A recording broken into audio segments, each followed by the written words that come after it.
حضرت ابو ہریرہ فرماتے ہیں رضی اللہ تعالیٰ عنہ کہ بھوک کی شدت سے میری کمر دوری ہو گئی، تو میں ڈرا کہ کوئی مجھے نقصان نہ ہو، تو مسجد نبوی کے ایسے گوشے پہ بیٹھ گیا جہاں لوگوں کا گزر ہوتا تھا۔ میرا خیال یہ تھا کہ کوئی شخص مجھے دیکھے گا اور دیکھ کر کے پہچان جائے گا کہ مسئلہ کیا ہے، لیکن جو بھی گزرتا سلام کر کے چلا جاتا، شاید اسے جلدی ہوتی، یا پھر ہستی پلکوں کے نیچے غم بھی پلتے ہیں، مگر کون دیکھتا ہے اتنی گہرائی میں۔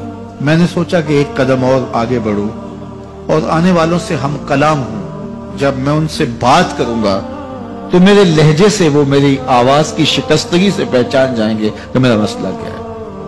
تو کہتے ہیں حضرت عمر رضی اللہ تعالیٰ عنہ آئے، میں ان سے کوئی مسئلہ شرعیہ دریافت کیا، لیکن شاید انہیں بھی جلدی تھی، انہوں نے مسئلہ بتایا اور آگے بڑھ گئے۔ میں پریشان تھا کہ حضرت سیدنا صدیق اکبر رضی اللہ تعالیٰ عنہ آئے، میں نے ان سے بھی قرآنی آیت کے بارے میں سوال کیا، لیکن وہ بھی جلدی میں تھے اور انہوں نے بس آیت بتائی اور آگے گزر گئے۔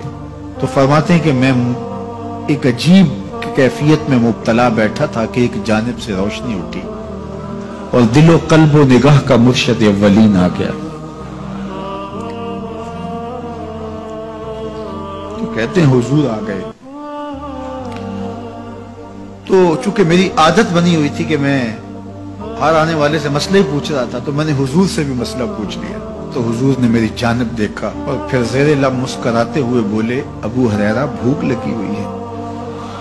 میں نے کہا جی حضور مجھے بھوک لگی ہے۔ کہا میرے پیچھے آ جاؤ۔ حجرات اقدس کی قربت میں حضور پہنچے، تو اہل خانہ کو آواز دی کچھ کھانے کے لیے ہے؟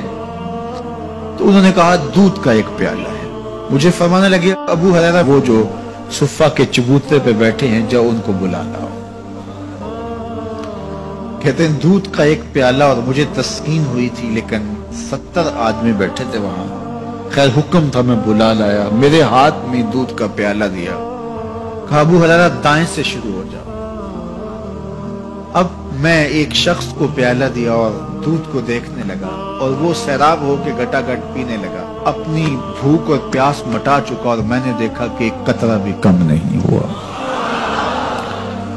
میرے اندر جو پہلے وسواس اٹھ رہے تھے اور مجھے جو احساس ہو رہا تھا وہ مٹ گیا۔ پھر میں نے دوسرے کو پیش کیا، اس نے بھی سیراب ہو کے پیا، لیکن دودھ ایک قطرہ بھی کم نہیں ہوا۔ پھر میں نے تیسرے کو دیا، چوتھے کو دیا، 70 آدمی دودھ پی گئے، لیکن دودھ میں سے ایک قطرہ بھی کم نہیں ہوا۔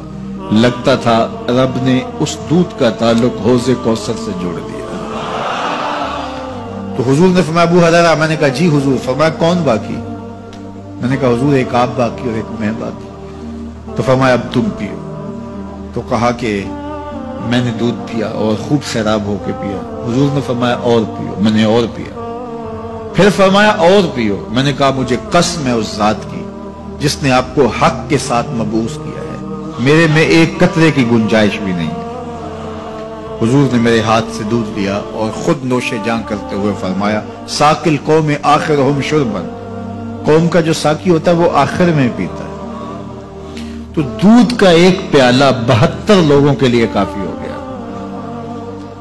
یہ صحیح حدیث کے اندر حضور کا معجزہ موجود ہے، آپ نے بارہا علماء سے سنا۔ لیکن اس تربیتی عمل سے بھی کبھی غافل نہ ہونا کہ 2 جہاں کا سردار ہے اور 71 آدمیوں کا جوتا نوش جاں کر رہا ہے۔ آج جب دولت پھیل رہی ہے، لوگوں کے پاس وسائل زیادہ ہوتے چلے جا رہے ہیں، تو ان کو ایک دوسرے سے گھن آنا شروع ہوتی ہے، برتن الگ ہوتے چلے جاتے ہیں۔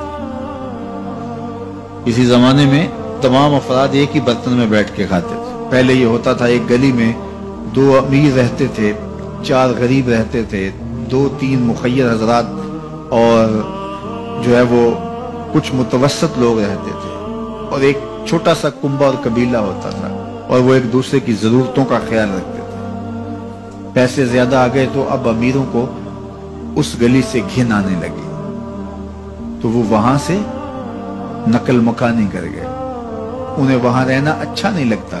یہ بات ذہن میں رکھیے گا کہ ہمارے دین نے ہمیں ایک دوسرے کے دکھ بانٹنے کی تلقین کی ہے، ایک دوسرے کے قریب ہو کے رہیں اور ان کی ضرورتوں کا خیال رکھیں۔ اپنی استطاعت کے مطابق کسی کی عزت نفس کو نقصان پہنچائے بغیر، شہرت، ریا اور کسی اس طرح کی مرض کو اپنے قریب جو ہے وہ نہ آنے دیں، اور لوگوں کی اس مخفی انداز سے مدد کریں کہ ان کی ضروریات پوری ہوں۔ بلکہ میرے حضور نے ارشاد فرمایا، جس شخص نے صدقہ کیا اور اتنے مخفی انداز میں کیا کہ جو دائیں نے خرچ کیا بائیں کو خبر نہیں ہوئی، جب بائیں کو خبر نہیں ہوئی تو ہمسائے کو خبر کیسے ہوگی؟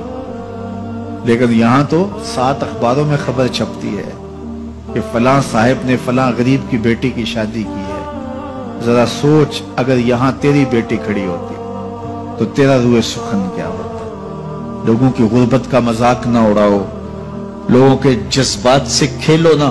اللہ نے اگر آپ کو کچھ عطا کیا ہے تو پھر لوگوں کی ضرورتوں کو پورا کرو، لیکن ان کے جذبات سے مت کھیلو اور لوگوں کی ضرورتوں